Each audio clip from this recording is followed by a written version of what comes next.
minsan may tendency tayo bilang mga tao na maghanap ng mali sa kapwa.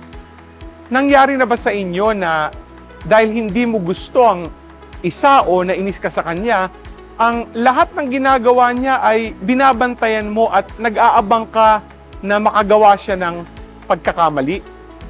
Ganyan ang ginawa ng mga Pariseo kay Jesus sa gospel natin ngayon.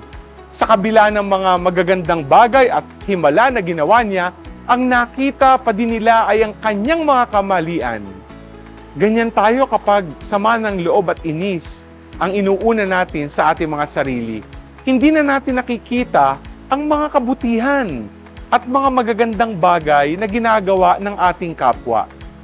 Ang lahat ng tao ay ginawang mabuti ng Diyos.